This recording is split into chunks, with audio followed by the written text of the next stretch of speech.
안녕하세요. 주식인사이드 김다영입니다. 자, 지난주 우리 증시는 코스피 2000선이 붕괴되면서 힘든 시장을 맞이했었습니다. 자, 이번 주 역시 일본과의 갈등에 따른 후폭풍을 피할 수 없을 것으로 전망을 하고 있는데요. 시장에 대한 다양한 이야기 오늘은 김재윤 전문가 모시고 함께 진행해 보도록 하겠습니다. 안녕하세요. 안녕하세요. 네. 자, 화이트리스트 배제가 되면서 일본과의 갈등이 심화가 되는데요. 우리나라가 좀 압박을 당하고 있습니다. 자, 오늘 시장 흐름 좀 어떤가요, 전문가님? 오늘도 최악의 흐름이 나오고 있고요. 네네. 아마 이번 주도 굉장히 힘든 한 주가 예상되고요.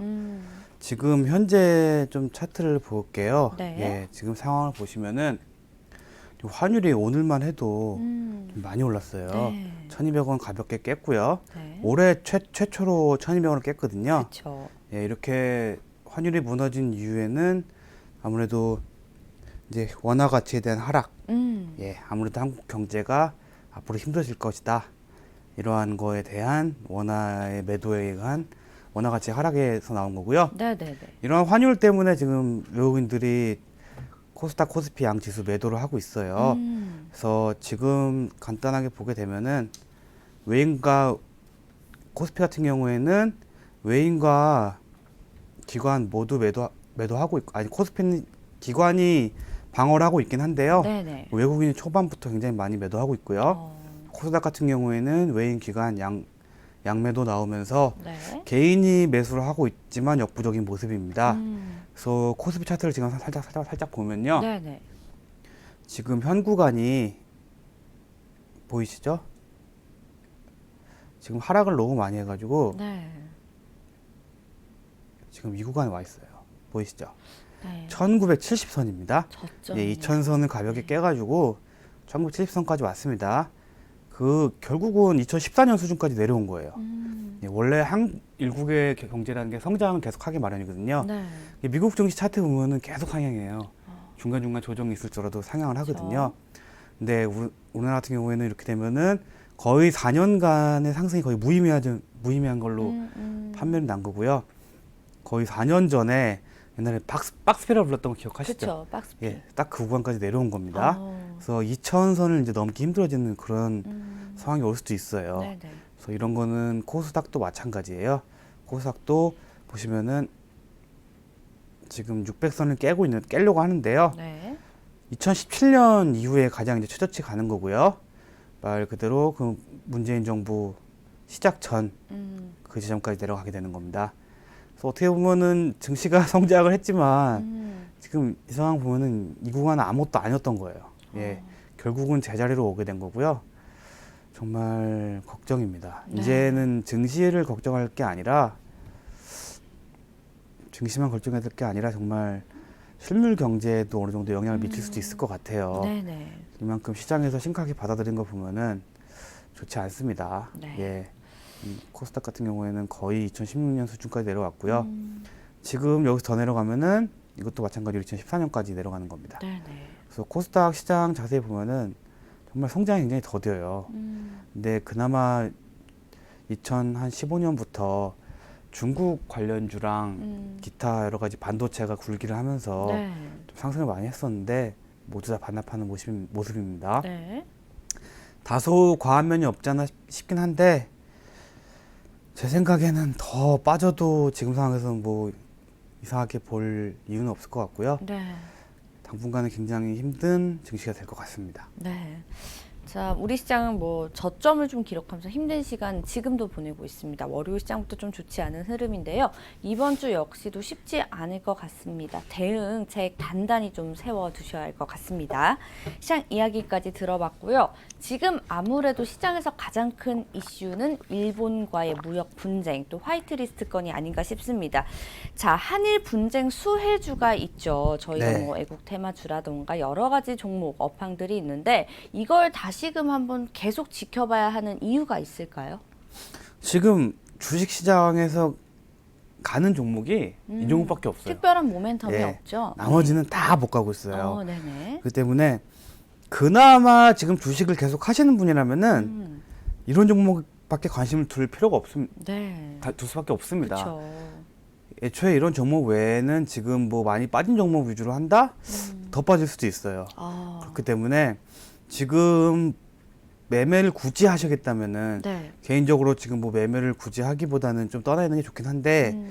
그래도 좀 조급하신 분이라든가 좀 돈을 굴리고 싶으신 분들은 네. 유일하게 할 수 있는 게 한일 분쟁 관련주밖에 없기 때문입니다. 한일 분쟁 관련주. 네.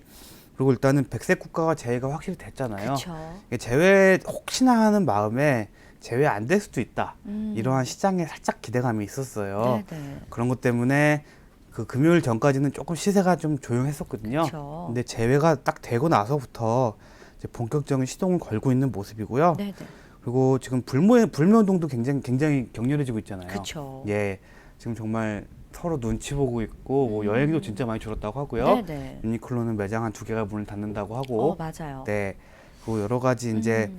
뭐 막말로 정말 뭐 일식도 먹으면 안 된다 이런 얘기가 나올 추억도 먹으면 정도로 안 된다 이런 얘기도 예, 있죠. 근데 그건 솔직히 아닌 것 같아요. 예, 저도 아침에 지하철을 타고 출근을 네. 했는데 지하철 유리문에 네, 노 재팬 그 스티커가 붙여져 있더라고요. 네. 그래서 이게 뭐 예전에 뭐 그 세대는 아니지만 저희가 뭐 어른들이 그 북한에서 넘어온 전단지라 그러죠. 네, 그런 것처럼 저희도 약간 삐라. 네, 그런 거를 보는 듯한 느낌이 들면서 아, 네. 시대가 변해도 이런 시국이 형성이 되면 똑같구나라는 생각이 좀 들었어요. 그만큼 좀 격화되지 않았나 이런 생각을 해봤거든요. 너무 오버는 안 했으면 좋겠어요. 음. 일식이라는 거는 음식 문화의 하나일 뿐이고 네네.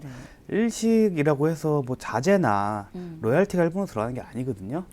근데도 뭐 일식을까지 못 먹게 하는 거는 그만큼 지금 좀 격화돼 있다는 거죠. 다소 네. 메카시즘에 가까운 좀 안 좋은 인식인 것 같고요. 네네. 어느 정도 현실적인 상황에서 음. 누가 봐도 일제가 만든 것들은 조금 피할 필요가 있죠. 네. 예, 왜냐면은 이미 이제 전쟁으로 들어갔었기 때문에 그렇죠. 예, 국민들이 뭐 의식을 가지고 나라를 사랑한 마음이 있다면은 네네. 뭐 그런 운동도 좋다고 생각합니다. 네네. 네. 그리고 한일 간에 이제 전면전이 시작되었잖아요. 그렇죠. 아마 정부에서도 이제 일본에 대응할 수 있는 여러 가지 카드들을 만지작거리고 있어요. 네. 근데 아마 주고받기식이 될 것 같아요. 어. 일본이 우선에 백색 국가가 제를 날렸잖아요. 그렇죠. 그래서 지금 우리나라가 가장 먼저 취할 체제는 지소미아라고 하죠. 한일 군사정보협정이라 그래가지고 한국의 군사정보를 일본이랑 공유하는 게 있어요. 주로 북한에 관한 정보를 공유하는 건데요. 네네. 이거를 폐기할지도 모른다고 해요. 어. 그러면은 일본 같은 경우에는 북한의 정보가 좀 어두워지게 돼요. 그렇죠. 근데 이게 조심해야 되는 게 아베가 한국을 치는 이유의 배경에는 개헌이 있어요. 그렇죠. 네, 자위대의 그 전쟁 참여가 가능하도록 하는 개헌이 목적이에요. 네. 그렇기 때문에 오히려 이런 군사협정의 파기는 개헌에 오히려 더 도움을 줄 가능성이 있습니다. 예, 일본이 개헌하고자 하는 이유는 북한, 한국 못 믿겠다. 자기네들도 자신의 국가를 지키기 위해서는 군대가 필요하다. 전쟁을 할 수 있는 국가가 필요하다. 전쟁 국가로서의 그러니까 개헌이 군사력을 필요하다. 높이기 위해서. 그렇죠. 네. 그런 배경이 굉장히 커요. 그렇기 때문에 그렇게 군사정보협정 같은 걸 폐기하게 되면 오히려 그런 거에 날개를 달아줄 가능성도 있습니다. 네. 잠깐 조심할 필요가 있고요. 그리고 IMF 때나 그 금융위기 때 있잖아요. 리먼 네, 브러더스 사태. 그때 일어난 현상이 일본에 있는 수조 원의 자산들이 한국에서 빠져나갔어요. 2번이나. IMF 때도 그렇고 그때 리먼 브러더스 사태 때도 그렇고. 네네. 이번에도 빠져나가지 말라는 법이 없거든요. 그쵸. 예, 근데 좀 규모가 커요. 일본계 자금이. 때문에 그런 추가 이탈에 지금 어느 정도 나오고 있는 것 같아요. 네네. 그래서 환율이 오르는 것 같고요. 그렇기 때문에 좀 갈수록 격화될수록 한국 경제에는 치명적입니다. 근데 일어설 수 있다고는 하나 지금 이런 상황이면 적어도 한 5, 6년 정도는 고생해야 될 것 같습니다.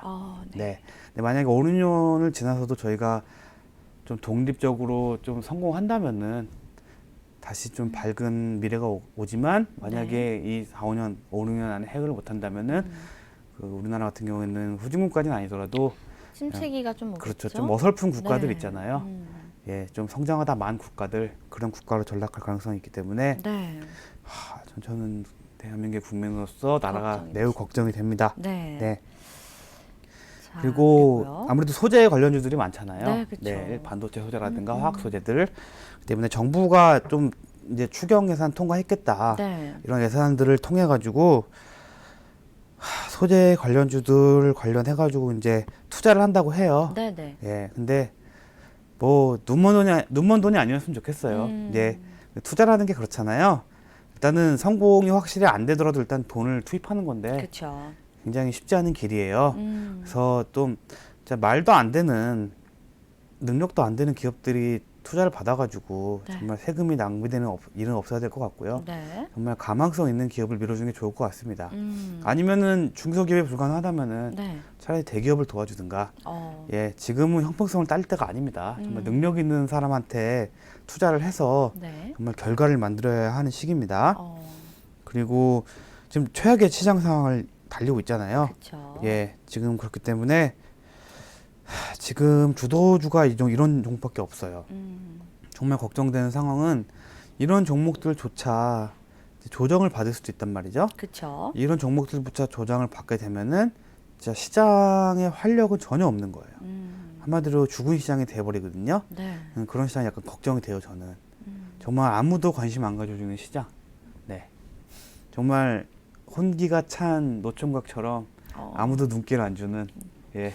그저 죽는 날만 기다리는 그러한 외로운 총각. 네. 시장 상황이 그만큼 좀 안 좋다. 예. 그렇죠. 정말 소외되는 건 한순간이에요. 그렇죠. 네. 그동안 대한민국이 한 2000년도 IMF 이겨내고 그때부터 약간 국제사회의 인싸로 거듭났어요. 네. 예, 이러한 인싸로 거듭나는 배경에는 아무래도 중국 시장의 약진에 더불어서 한국도 그만큼 시장에 성장했고요. 네. 그리고 반도체 자동차가 순수하게 계속 발전을 하면서 했죠. 네. 예, 국가 경제를 크게 이끌어 왔거든요. 근데 이렇게 반도체나 이렇게 국내 경제가 어려워지게 되면은 아무래도 한국이 다시 삼류로 전락하지 않을까 이런 걱정이 되고요. 네. 그리고 이러한 안 좋은 상황에도 신라젠 사태가 터졌죠. 그렇죠. 네. 신라젠 팩사백은 어떻게 보면은 네. 지금 삼상을 진행하고 있던 거는 간암 쪽이었지만 실제로는 뭐 신장암, 대장암 네. 여러 가지 암을 연구를 하고 있어요. 네. 근데 아무래도 삼상 이슈가 무너진 게 가장 큰 타격이 되고 그쵸. 있고요. 아무래도 병용 임상제, 예, 면역 관문 억제제로 그런 쪽으로 약간 눈을 돌릴 것 같아요. 신라젠 자체는. 근데 신라젠에는 지금 한 1조 가량 정도 기관 투자자들의 자금이 들어가 있습니다. 네네. 그렇기 때문에 굉장히 부담스러운 상황이고요. 그렇죠. 예, 신라젠이 무너지게 되면은 많은 증권사들의 손실도 거의 몇백억대 이상 늘어날 가능성이 네네. 있어요. 그렇기 때문에 조심해야 됩니다. 왜냐하면은 그러한 증권사들이 기관 투자자들이 많이 투자했거든요. 그렇죠. 근데 이러한 기관 투자자들이 정말 신라젠에 가망이 없다면은 자신들의 전환사채나 물량을 정말 헐값으로라도 팔고 싶을 때가 있을 거예요. 네네네. 그렇게 되면은 정말 2만 원인데 정말 뭐 한 1,000원대까지 하락할 수도 있습니다. 네. 적어도 그 기간 안에 제가 알기로는 올 겨울까지거든요. 네네네. 겨울 안에 뭔가 유의미한 결과를 나타내지 못한다면은 신라젠 같은 경우에는 10,000원 이하로 하락할 경우가 있는데요. 네. 그 전까지 뭔가 좋은 뉴스를 좀 만들고 좀 결과를 만들길 바래요. 네. 지금 임상 실험 좀 다시 진행하고 있다고 하는데 네네. 좀 유의미한 효과가 나타난다고 해요. 물론 간암 부분은 아니고요. 예, 대장암 쪽이거든요. 그래서 약간 임상 환자 수를 좀 늘려보겠다고 하는데 좀 지켜봐야 할 것 같습니다. 네. 그래서 개인적으로 좀 잘 됐으면 바람이 있는 게 네, 그렇죠. 시장을 좀. 예, 네. 그 한국 바이오 요즘 막 된장 바이오라고 놀리면서 과열할 땐 그만큼 과열을 많이 했지만 네. 이제 결과물이 하나도 없다 보니까 거의 이제 뭐 사기에 가까운 수준으로 가고 있어요. 바이오 네. 자체가. 때문에 좀 시장의 흐름 변화를 위해서는 좀 긍정적인 얘기가 나왔으면 하는 바람입니다. 네. 네. 뭐 한일 분쟁 수혜주를 좀 지켜봐야 하는 이유들이 이렇게나 많습니다. 뭐 보시는 시청자분들도 느끼시기에도 굉장히 좀 심각한 일들이 시장을 덮치고 있는데요. 네. 자, 그 와중에도 그렇다면 저희가 한일 분쟁 관련주 중에서 눈여겨볼 만한 수혜 업종들이 있을 것 같아요. 그 업종들 좀 하나씩 꼼꼼하게 짚어볼까요? 일단은 업종별로 좀 따지면요. 네. 요즘 가장 힘이 좋은 거 애국 테마주예요. 애국 테마. 예, 왜냐면은 가장 현실적이거든요. 그렇죠. 예, 생각하기 싫고 네. 그리고 불매 운동이 진행되면서 실질적으로 해당 관련 기업들의 매출이 늘어난다는 보고가 있어요. 그렇죠. 그래서 뭐 굳이 연관성이 없는 것도 많은데 어떻게든 다 엮더라고요. 아니 유니클로에서 원래 네. 에어리즘 뭐 이런 네. 거 굉장히 유명했잖아요, 히트텍. 네. 근데 제가 알기로는 탑10에 그런 게 그렇게 대대적으로 홍보를 안 했었는데 얼마 전에 시내에 지나가다 근데 보니까 예. 걸어놨더라고요. 네. 에어리즘 판다고. 그래서 신성통상 제가 봤을 때는 네. 장사를 잘해요. 왜냐면은 그러니까요. 정말 머리를 잘 쓴 게 네. 이나영이 과거 유니클로 모델이었잖아요. 심 옮겼죠. 그렇죠. 그런 이나영을 탑10 모델로 썼어요. 그렇죠. 예. 애초에 신성통상은 그렇게 이나영 같은 모델을 쓰지 않고 보통 젊고 좀 새로운 젊은 배우들을 많이 쓰는 스타일인데 네네. 약간 의도적으로 이나영을 쓴 것도 있고요. 음. 이나영 같은 경우에도 오히려 그렇게 유니클로를 광고하다가 네. 그 신성통상의 탑10 광고함으로써 자신의 이미지를 좀 바꿨어요. 그렇죠. 예, 이나영 같은 경우에는 그동안 약간 돈만 보고 움직이는 연예인이다. 이러한 좀 비난을 좀 받았었거든요. 근데 어떻게 보면은 그 한국의 그 대대적으로 뭐 냄비 불매 근성 운동에 있잖아요. 네, 예. 참여한 것처럼 예, 막 보이죠. 뭐 이나영이 뭐 애국자다 이러면서 막 음. 눈물까지 흘리는 이상한 사람들이 있는데 어, 예, 하여튼 서로 신성통상과 이나영 모두 윈윈하는 전략으로 가기 때문에 네. 지금 뭐 탑10이 굉장히 매출이 좋다고 해요. 그렇죠. 근데 이러한 뭐 SFA 쪽은 신성통상은 아니라 그 일본계를 제외한 다른 회사들도 많은데 상장한 업체가 탑10이기 때문에 그렇죠. 예, 탑10으로 지금 몰리고 있는 거고요. 네. 뭐 에이세컨즈도 있고 뭐 자라 네. 그다음에 뭐 외국계 브랜드들 많이 있잖아요. 뭐 망고, 네. 뭐 풀앤베어 뭐 여러 가지 막 있잖아요. 그런 거들에 비해서 우리가 투자할 수 있는 건 신성통상뿐이니까 신성통상이 오르고 있는 거고요. 애국 오늘 테마주. 예, 네. 상한가를 보였고요. 네. 그래서 이런 애국 테마주들은 주로 의류 쪽, 의류 쪽이 가장 강하고요. 네. 그다음에 뭐 화이트 진로라든가 어. 모나미 네. 예, 이런 쪽으로 좀 강한 흐름이 나오고 있습니다. 네. 그다음에 가장 중요한 게 소재 관련주들. 소재 관련주도 예, 소재 관련주들은 말 그대로 뭐 불산, 뭐 포토레지스트, 네. 그다음에 뭐 폴리이미드 필름, 뭐 네. 이런 것들 있잖아요. 화학 소재들. 예, 이런 것들은 확실한 대장주들이 이미 자리를 잡았어요. 그렇기 때문에 딱 그 종목들을 보면 될 것 같습니다. 예, 네. 굳이 새로운 거 찾기보다는 그 종목들의 흐름을 유심히 볼 필요가 있습니다. 네. 그다음이 공작기계 관련주들. 공작기계 관련주. 예, 공작기계가 어떻게 보면은 이러한 화학 소재보다 더 민감한 이유가 공작 소재, 공작 기계들은 네. 중소기업들이 거의 95% 이상을 일본산을 서요. 네. 지난번에 말씀드렸죠? 네. 일본산 공작 기계가 한국인의 체형에 굉장히 맞아요. 네. 그래서 유럽이랑 독일이랑 일본이 가장 유명한데 주로 일본 걸 쓰고요. 네. 이런 공작 기계들의 특징은 소모품이 굉장히 많아요. 네. 그래서 주로 이렇게 뭐 핀이나 뭐 철심 이런 것들이 네. 몇 번 타공을 하거나 몇 번 이용을 하게 되면 교체를 해야 되거든요. 네네. 수명이 있어요. 근데 이러한 부품들도 모두 일본에서 수입을 해요. 국내산이 있긴 한데 네. 품질이 제가 전에 말씀드렸을 거예요. 품질이 조금 떨어져요. 네. 예, 한 1, 2% 정도 떨어지거든요. 근데 1, 2% 정도 불량률이 나온다는 거는 전체적으로 봤을 때는 매출이 아니라 한 영업이익의 한 10%까지 영향을 좀 끼칠 수 있는. 영업이익 전체 10% 정도까지 영향을 미칠 네, 수가 네. 있어요. 그렇기 때문에 일본산을 쓰고 있었고요. 일본산이 이렇게 비싸지도 않았어요. 네. 때문에 공작기계 관련주 같은 경우에는 앞으로도 눈여겨 볼 것 봐야 하는데 네. 공작기계 관련주들이 그나마 대장주가 좀 없고 잘 못 가는 이유는 공작기계 관련주들은 대기업이 없습니다.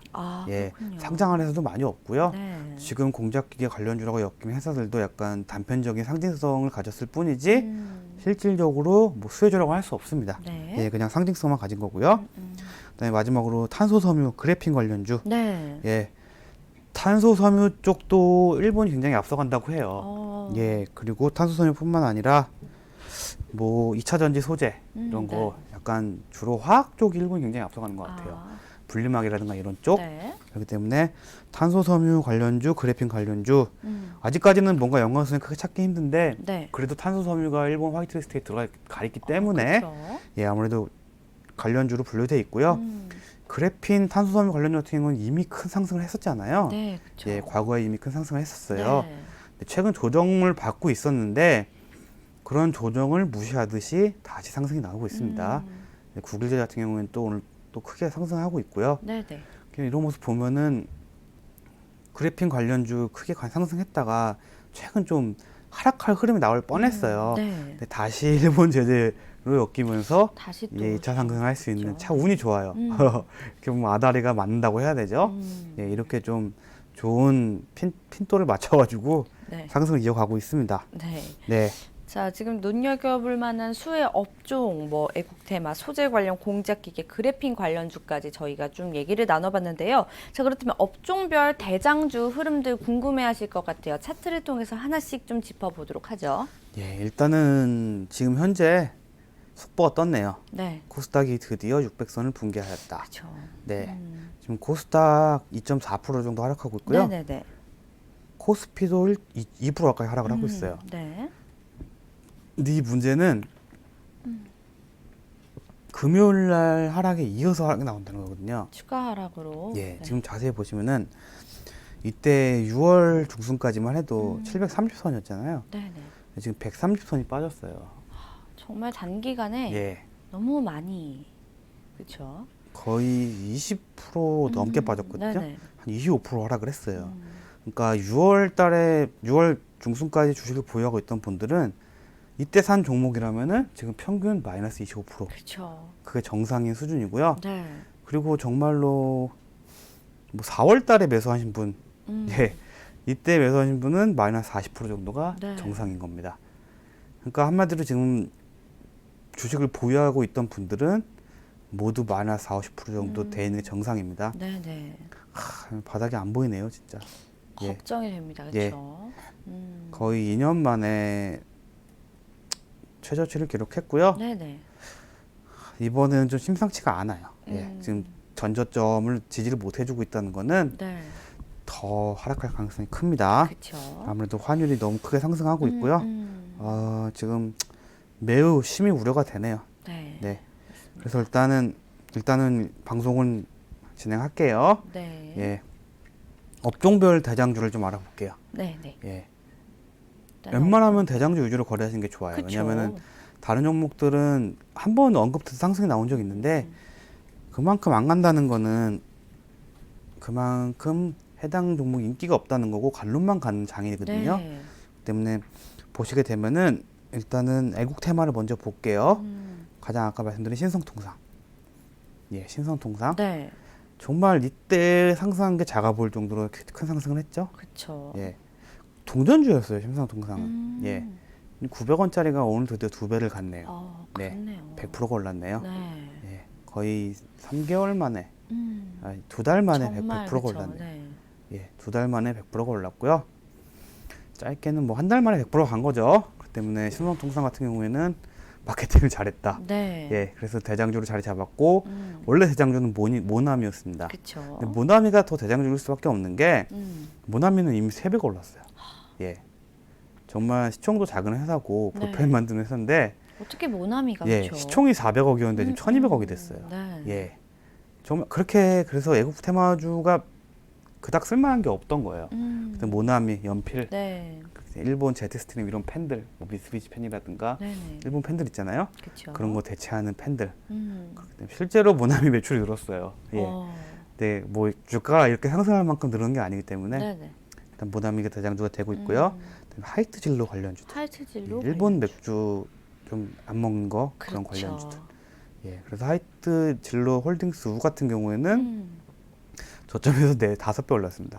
네, 아, 4배 올랐습니다. 4배. 네. 가장 큰 상승 보이고 있고 그에 비해서 뭐 하이트 진로 홀딩스나 하이트 진로 다 상승 나오고 있긴 한데 네. 지금 홀딩스나 우선주 위주로 가고 있어요. 그만큼 큰 돈을 들여서 올리긴 귀찮고 네. 작은 종목들을 올리는 건데 우선주나 홀딩스 같은 경우에는 그닥 추천을 드리지 않습니다. 예, 거래량이 적고 변동성이 크기 때문에 다소 위험합니다. 네. 그리고 외국 테마주로는 쌍방울. 쌍방. 쌍방울은 좀 늦게 시작했어요. 그쵸. 외국 테마로. 근데 쌍방울도 이때 상승하다가 히토리 관련으로 상승했었거든요. 근데 쌍방울이 그 팬티 이너웨어 만드는 회사잖아요. 네네, 그렇죠. 근데 일본산 이너웨어가 또 많다네요. 왜냐면은 그 에어리즘이 다 그 이너웨어 그쵸, 쪽이잖아요. 그쵸. 언더웨어 쪽이잖아요. 네. 그래서 쌍방울 솔직히 유니클로 안 입는다고 쌍방울 입을 것 같진 않은데 가더라고요. 계속 대체품들을 네. 찾는 거죠. 예. 네. 그래서 쌍방울도 이렇게 엮어서 상승 네. 나오고 있고요. 아마 쌍방울도 과거에 굉장히 상승을 많이 했던 종목이에요. 그 때문에 한마디로 세력이 굳건한 종목이기 때문에 네. 보이시죠? 이때 올라간 거. 그렇죠. 예. 한번 올리기 시작하면은 더 올라갈 가능성이 매우 큽니다. 네. 그다음에 새로 편입된 게 코데즈 컴바인. 코데즈 컴바인. 네, 여기도 속옷을 만드는 거죠. 네, 맞습니다. 때문에 지금 약간 약한 흐름을 가고 있는데 코데즈 컴바인이 지금 상승 초입으로 보여요. 네. 다시 한번 이슈가 되면 상승할 수도 있습니다. 이 정도 볼 수가 있고요. 네. 그다음에 소재 관련주들을 살펴볼게요. 소재는 굉장히 간단해요. 몇 가지 없습니다. 네. 딱 외우시면 돼요. 솔브레인 솔브레인.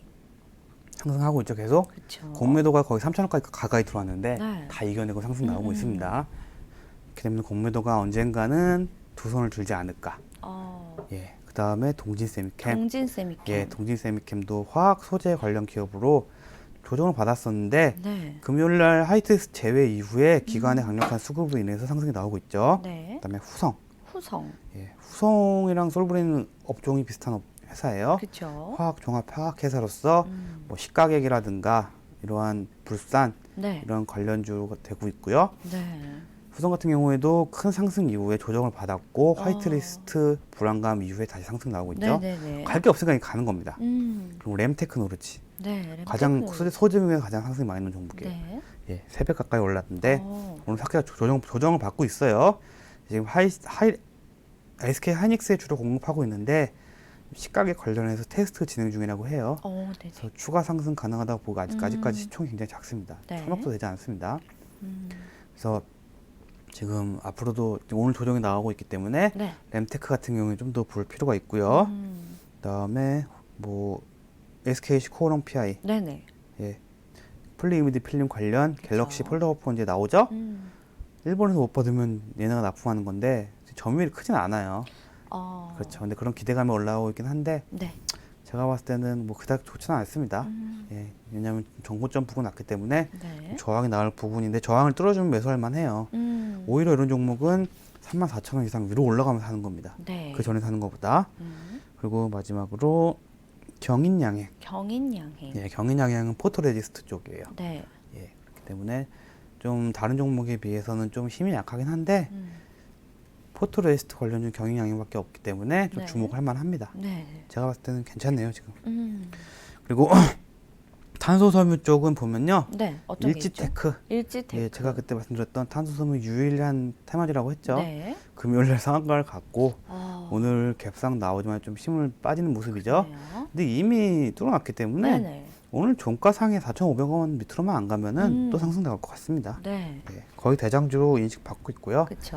그다음에 LTC. LTC. 예, LTC도 보면은 좀 지저분하죠 차트가. 근데 다른 종목에 비해서 상승이 좀 더디고 있어요. 네. 근데 이 종목 같은 경우에도 큰 상승이 계속 나고 꼬리가 계속 달렸기 때문에 네. 순간적인 매수가 들어오면 가볍게 상승이 가능합니다. 예, 그만큼 시총도 작은 종목이고요. 네. 지금 매수하기 좀 좋아 보입니다. 그리고 뭐 유명한 종목들 뭐 XINC라든가 네. 예, XINC 오늘도 상승 많이 했고 구글 제작 굉장히 차트가 비슷해요. 그렇군요. 예. 흐름 그래서 비슷하군요. 예, 조금 좀 변동폭이 심하긴 한데 네네네. XINC도 오면은 그래픽 관련주, 소재 관련주로 분류해서 상승이 나오고 있고 네. 뭐 구글 제지라든가 예, 그리고 뭐 크리스탈 신소재, 그쵸. 그다음에 뭐 유니언 머트리얼까지 음. 이 정도를 볼 수가 있습니다. 우선은 네. 탄소 섬유. 예, 근데 네. 탄소 섬유 쪽은 제가 봤을 때는 일지테크나 LTC 괜찮은데 네. 나머지 애들은 조금 그런 것 같아요. 왜냐하면 이미 상승을 너무 많이 해서 또 올라가는 상황이니까. 네네. 근데 모르겠어요. 시장은 항상 오를 놈이 더 오르기 때문에 현재로서는 뭐라고 말씀드릴 수 없습니다. 네. 뭐 LMS라는 종목이 있어요. 네. 예. LMS.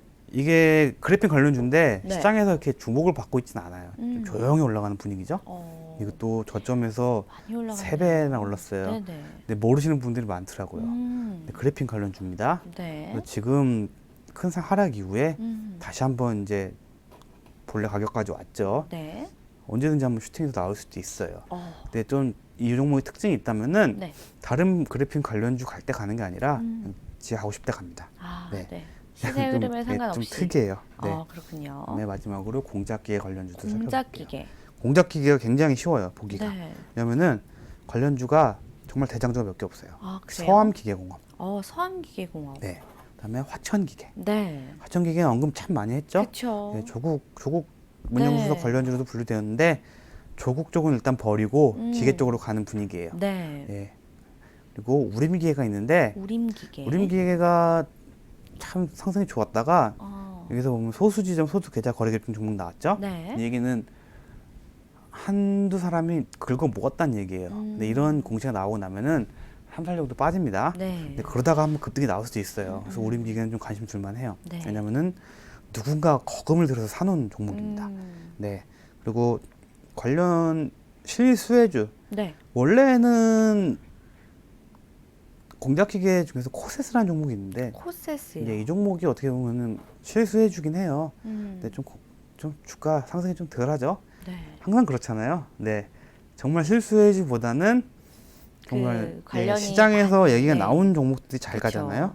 예, 그렇게 볼 수 있고요. 음. 그다음에 약간 논외로 보면은 TPC라든가 TPC는 약간 자동화 기기, 네. 예, 그런 수혜주로 보고 이제 또 규총 굉장히 작은 종목이고요. 네. 좀 더 상승할 여력이 있습니다.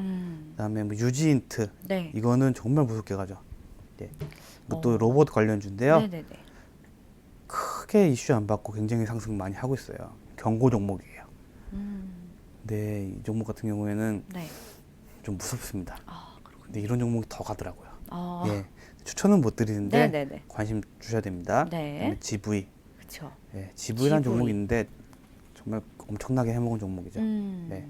거의 5배 이상 상승했다가 하락 나오고 있는데요. 네. 이 종목 일단 뺄게요. 아, 좀 네. 애매합니다. 네. 2차 전지 쪽으로 살짝 살펴보면은 2차 전지. 2차 전지도 일본 관련 소재가 안 들어오면 수소차 이런 개발이 안 된다는 얘기가 있어요. 네네. 그래서 정말 가는 종목을 사야 된다는 게 이런 거예요. UST. 네. 2차 전지 분리막 만드는 회사인데 명성 TNS도 분리막 회사거든요. 네. 같은 소재를 개발하고 있는데 명성 TNS 같은 경우에는 상한가를 나오고 상한가 흐름 나오고 있잖아요. 계속 상승하는 흐름 나오고 있죠. 네. 같은 재료인데 UST는 상승이 안 나와요. 예, 이러한 얘기는 네. 갈로만 가는다는 거예요. UST는 일단은 뭐 많이 빠졌으니까 가겠지 이런 생각하면 안 됩니다. 네. 이런 날 못 가는 놈은 못 가는 놈입니다. 아. 그 때문에 명성 TNS라든가 진양화학도 마찬가지예요. 네네. 진양화학도 뭐 탄소섬유 쪽에 2차 전지 쪽 진출했다고 얘기가 나왔는데 네. 크게 하락 나오고 있죠 오늘. 예, 이러한 뉴스, 예, 카본 나노튜브 특활 기술 나왔잖아요. 국산에서의 전망. 이런 뉴스가 나왔는데도 상승을 못 시킨다는 거는 힘이 없다는 얘기입니다. 네. 예, 그래서 그렇죠. 일단 이것도 패스해야 될 거고요. 아진산업, 예, 금요일날 큰 상승을 보여줬죠. 네, 그렇네요. 수소차 관련이에요. 일본 수입 대체해가지고 아진산업은 힘이 굉장히 좋은 종목이니까 네. 조금 눌림목 나오면 잡을만 합니다. 네. 그래서 오늘은 제가 뭐 매수가 매도가 따로 추천드리진 않을 거예요. 네, 그냥 관련주들 쭉 네. 말씀드리는 거니까요. 음. 뭐 KMH 하이텍도 있는데요. 네. 이 종목도 변동성이 커요. 때문에 제가 봤을 때는 그다지 투자하기 좋아 보이지는 않고요. 네. 약간 지지를 해주고 있긴 한데 지금 다른 종목들 상승하는 거 비해서 상승이 안 나온 거 보니까 네. 힘이 좋지는 않은 것 같아요. 그다음에 그렇군요. 2차 전지 쪽에 좀 수혜가 많이 되는 게 캠트로스 쪽, 캠트로스. 예, 캠트로스. 예. 네. 뭐 2차 전지 뭐 여러 가지 핸드폰 사업 여러 가지를 하고 있죠. 네네. 그래서 지금 오늘 좀 상승을 좀 크게 했다가 시장이 꼬싹 4% 빠지고 있네요. 네. 시장이 무너지면서 지금 흐름이, 관련주들도 네. 다 무너지는 흐름입니다. 그렇죠. 네. 드디어 최고의 하락이 나왔네요. 네, 그렇네요. 지금 보면요. 네. 2차 전지 관련주들 다 무너지고 있어요. 네. 흐름이 다 정말 강한 놈 한두 개는 빼고는 상승하던 2차 전지 관련주들도 모두 이제 하락이 나오고 있습니다. 네. 원래 이렇게 시장이 어느 정도 하락이 나오면은 좀 가는 놈한테 다 몰려요. 근데 이 정도 크게 하락이 나오게 되면은 네. 전체로 다 빠지게 됩니다. 그렇죠. 한마디로 투매가 나오거든요. 네네네. 근데 투매가 좀 더 빨리 나왔어야 되는데 이렇게 많이 하락한 상태에서 수매가 나오니까 네. 좀 스트레스 받네요. 네. 네.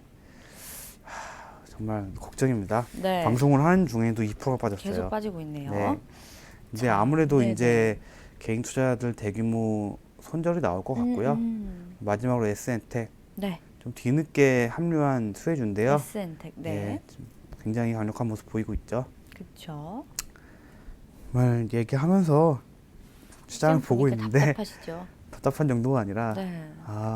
정말 증시를 떠나야 하나 그런 이런 걱정까지. 생각 들 정도네요. 네. 답이 없습니다. 저희가 지금 지금 뭐 네. 웬만한 종목들 거의 다 10% 가까이 하락 나오고 있고요. 네.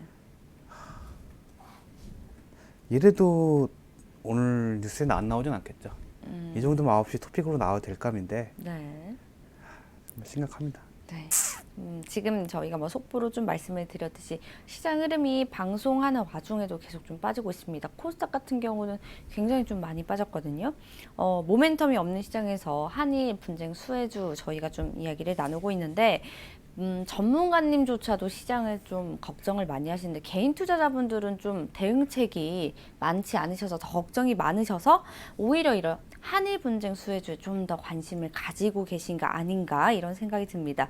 자, 그렇다면 이런 업종에 좀 투자를 할 때 우리 개인 투자자분들이 어떤 점을 좀 유의해야 되는지 좀 알려주시면 좋을 것 같아요. 일단은 아까 말씀드렸다는 것 같이 네. 증시가 굉장히 힘들어지면은 이런 종목들도 못 버텨요 결국은. 그렇죠. 전체적으로 하라고 나오게 되면은 네. 같이 빠지게 되기 때문에 상승했던 종목들도 오히려 더 빠질 수 있어요. 네. 때문에 지금 시장 상황에서는 건들면 안 될 것 같고요.